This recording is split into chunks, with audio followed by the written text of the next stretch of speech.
Nos reíamos en la pausa porque nuestra productora, siempre que hace las gestiones para nuestras entrevistas a distancia, ahora en tiempos de COVID, le desea buena suerte a los invitados, pero como un gesto normal, como decirle buenos días, y algunos invitados a veces se preguntan, bueno, pero ¿qué será lo que va a pasar? Y es algo que hacemos siempre con todos los invitados y lo comentábamos ahora jocosamente con el ministro de Energía y Minas, Antonio Almonte, que es nuestro próximo invitado y al que le deseamos unos muy buenos días, y lo de buena suerte no ha sido por nada particular, señor Almonte. Buenos días y buena suerte. Muy buenos días, muchas gracias, muy buenos días, un placer estar con ustedes, pero me asustó un poquito al principio. No. Buenos días. Bueno, ingeniero, gracias por aceptar esta invitación. Vamos a comenzar con el tema más reciente que toca el sector eléctrico de este país, el tema del pacto eléctrico. Nos llamó la atención, ingeniero, la denuncia de los sectores sociales de que no fueron invitados, de que se firmó un pacto sin contar con ellos. En el caso suyo, le conocimos desde antes de estar en ese cargo abogando por un pacto eléctrico consensuado. Cuéntenos qué fue lo que pasó ahí, qué fue lo que hizo que eso fuera de ese modo, o por lo menos tener una mirada suya sobre lo acontecido. Bueno, hay un tema que yo quiero señalar, y es que siempre tengo que reiterar esto, y es que quien administra y conduce todo el proceso del pacto eléctrico es el Consejo Económico y Social. Es el que por ley está facultado para conducir los debates y llegar a los acuerdos de los diferentes pactos que se han discutido en el país. En este caso, en consecuencia, ellos también participan o son responsables de la invitación. Tengo entendido que todos los sectores que participaron durante los debates a lo largo de 2 años, de 3 años, porque el pacto inició en octubre del 2014, y la asamblea aprobatoria que aprobó los consensos fue, creo que el 25, algo así, de octubre del 2017. Es decir, que durante lo largo de 3 años participaron prácticamente todos los sectores sociales y partidos políticos en las discusiones del pacto, y tengo entendido que fueron invitados por el Consejo Económico y Social. Lo que sí pudo haber sucedido, y creo que fue lo que sucedió, es que algunas condiciones que establecían el sector social y algunas inconvenientes o contradicciones no solamente con temas en el pacto, sino con quizá ausencias en el pacto y con procedimientos, fue lo que hizo que esos sectores no participaran, no que no se le invitaran, que son dos cosas diferentes. ¿Quién no participaron? No fue que se les quitó, usted dice. ¿Quién representaría ahí en esa mesa entonces los intereses de los consumidores? Mira, con relación al tema del consenso, nosotros siempre hemos estado de acuerdo con el consenso.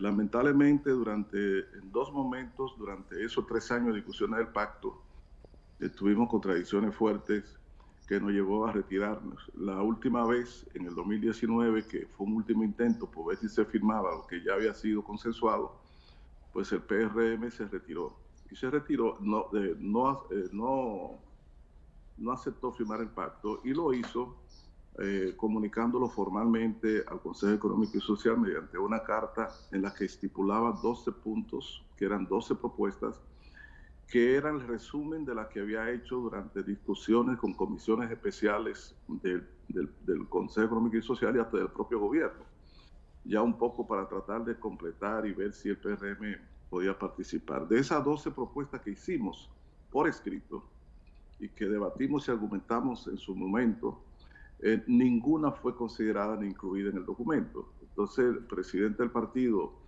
José Ignacio Paliza, establecía con mucha claridad que en esas condiciones, en donde una sola de las propuestas del PRM había sido considerada, el PRM se consideraba que no podía firmar ese pacto. Eso fue el 19 de febrero del año 2019 que se hizo esa comunicación a Monseñor Agripino Núñez Collado. ¿Qué pasa? Que casi todas las propuestas establecidas en esa carta de Paliza eran propuestas que habían de ser ejecutadas por el gobierno o por un gobierno. Resulta que como ya ahora el PRM es el partido de gobierno, entonces consideró que podía firmar el pacto debido a que el contenido de los consensos eran respetables y no veíamos ahí ninguna lesión al interés nacional. Y nosotros cuando no lo firmamos no era por su contenido, sino por lo que le faltaba. Y como lo que le faltaba en materia de ejecución del gobierno, y muchas de esas cosas ya las estamos haciendo y otras las tenemos en carpeta para hacerla, entonces le dijimos, bueno, no hay por qué abrir otra discusión, para ronda de discusiones sobre temas que es a nosotros que nos compete ejecutar. Y por eso decidimos firmar el pacto. Ahora, respetamos las posiciones de algunas otras organizaciones o sectores respecto al pacto, como también respetaron las que asumimos nosotros en su momento.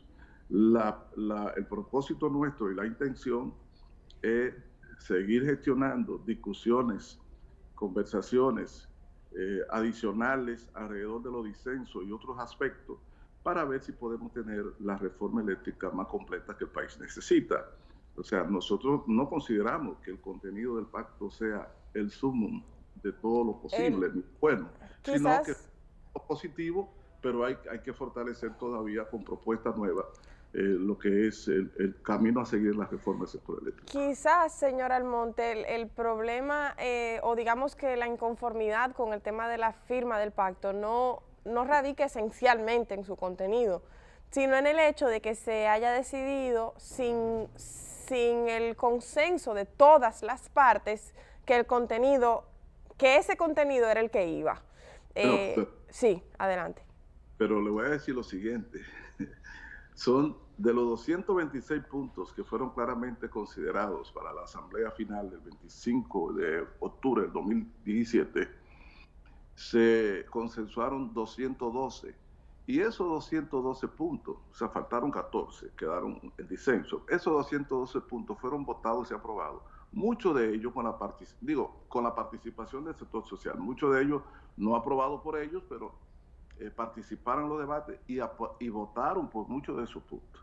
Ahora bien, el sector social, yo he escuchado algunas cuestiones que dicen que era conveniente reabrir otra ronda de discusión para ver cosas que podían ser modificadas en lo que fue el documento anterior, que todavía no debería cerrarse así con la firma, sin volver a discutir algunos aspectos, etcétera. Pues ya esas son cuestiones de la administración del Pacto del Consejo Económico y Social.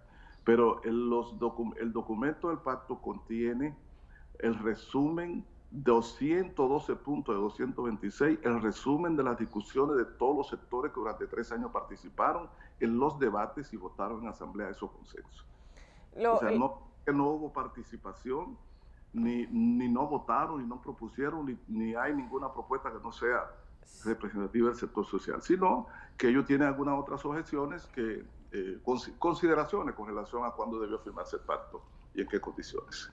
Lo que pasa, ministro, es que si el pacto tiene 226 puntos y hay un consenso de 212, dependiendo de qué se tratan los otros 14, digamos que, es decir, cualquier pacto, cualquier contrato, uno no divide equitativamente el peso.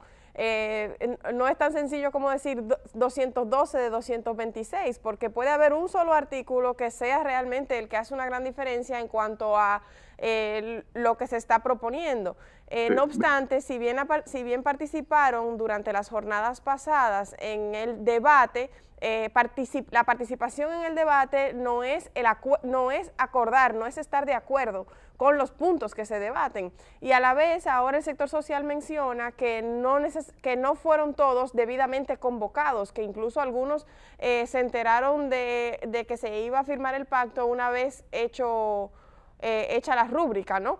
Entonces, ¿qué de cierto tiene que no todos fueron convocados? Porque entonces eso también dejaría entredicho el hecho de que participaran en la última jornada.